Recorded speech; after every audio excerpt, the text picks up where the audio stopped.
See, one of the ways that I like to explain this, and this is just again my limited perspective, but just how I create coherence out of all the things that we know, is that this transition that you're talking about, which everybody's aware as ascension, harvest, and the shift, the quantum leap in vibration, and so on. It's easy to understand. It's not something complicated. And all we need to recognize is that we are aware. And by virtue of being aware, we can understand that everything that has come to existence has evolved. That's why science discovered that, yes, there was a nothingness, which we call the Big Bang arbitrarily. And then there has been a series of evolutions, as random they call it. But even if we follow that, one of the things that I actually love, Mike, about the law of one model, cosmology of the law of one, is that it brings in two missing links in evolution, right? There's two missing links, which are how did organic molecules suddenly became sort of intelligent as DNA. They just started moving and connecting these things. That's a missing link. And then there is the missing link of primates, humans. How did we become aware? How did we become conscious, right? And now, as you're familiar in the densities of consciousness, we know first to second, right? That's a transition. First, there is just the elements. And then from the elements, as Ra explains, air and fire teach water and earth how to move. And that movement is literally second density. So that's the missing link. Now, how does this happen? Is there really, a teacher fire and a teacher sort of air to water and earth? Well, it's vibration. There is a mechanic to all of this. So to satisfy the intellect here, it's not far-fetched to know and understand that the creation, every logos, every sun has a different music, if you will. That music plays for a certain amount of time, and at a certain point, it changes its melody, and then you get second density. You see, the first melody was first density, the second one changed, and it becomes second. And so third density is the same thing. There was a change in second density, and suddenly those who the planet thought was more appropriate for having itself as self-aware, which were the primates, within just shy of, or actually a little bit more than 1,000 years, in a generation and a half, according to the cosmology of the law of one, and suddenly, there was self-awareness. Third density arose. Humans came into the planet. Right. So we're going through the same process right now, only that this time there is no change in terms of movement of atoms or self-awareness being bestowed on the primates. In this case, there is just what we're seeing. There is this dawning, like I was saying, of this light, which we call consciousness, radiating from us, right? And that's why I say that the reason why there are few people who are, and it's growing, but few people at the beginning who are awakening, let's say, is because there is a sort of sensitivity in humans, right? In the mind has a sensitivity to this kind of behavior. And over time, the sensitivity is going to become larger and larger, and people are going to awake. In fact, we won't even call it awakening anymore. It would be it's going to be a normal part of life. It's going to be the reality, which is we just become more empathic as a human race, more connected, we're able to read frequency without the necessity of the intellectual frameworks through which the many operate currently. Yeah, and we can call it even like how science in the 17th century, science was just, something that only a few people knew and were allowed to. Right, privy to that kind of that, right? That knowledge or whatever.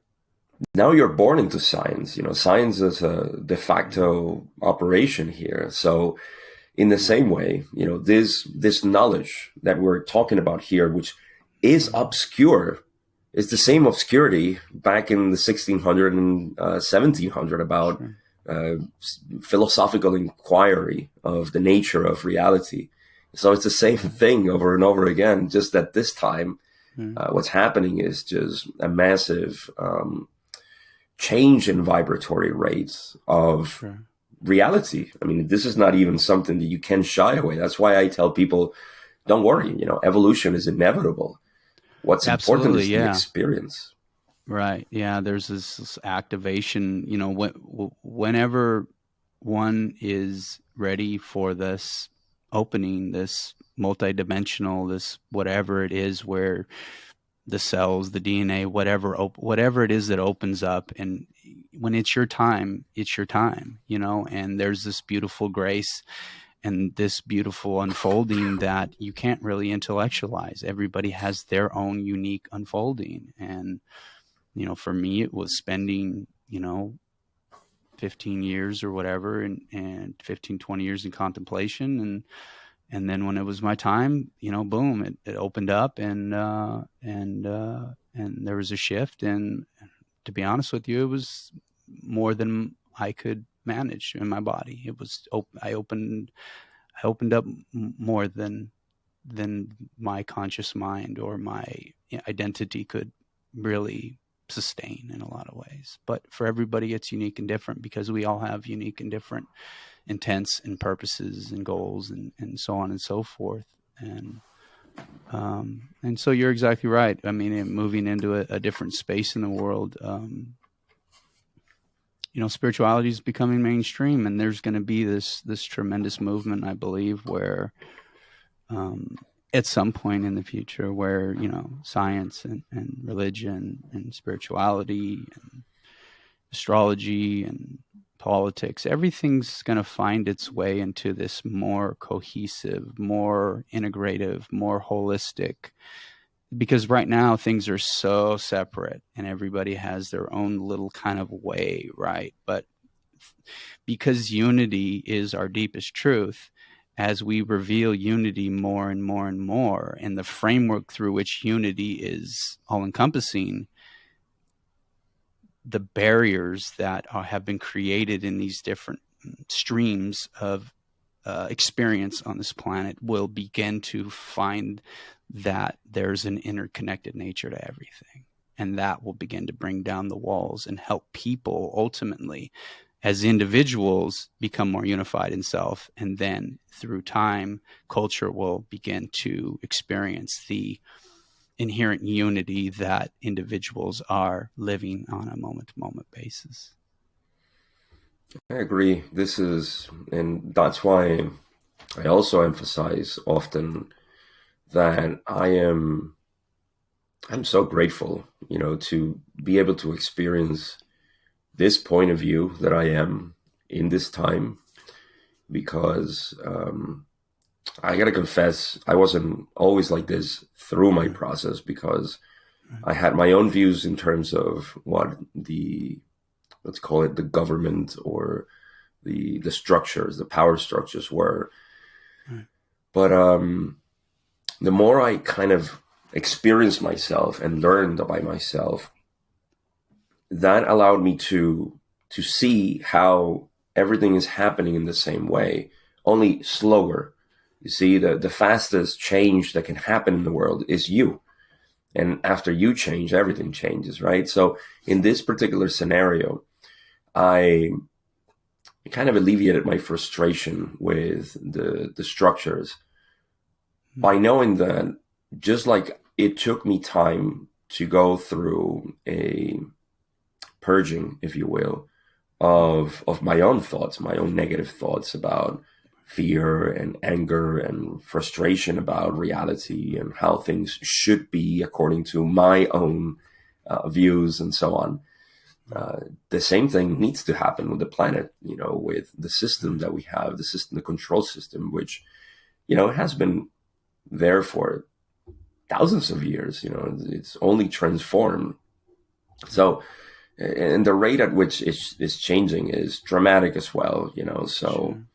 it's that's going to be the beauty of changing, or yeah, the transformation of our social and cultural environment, just to see how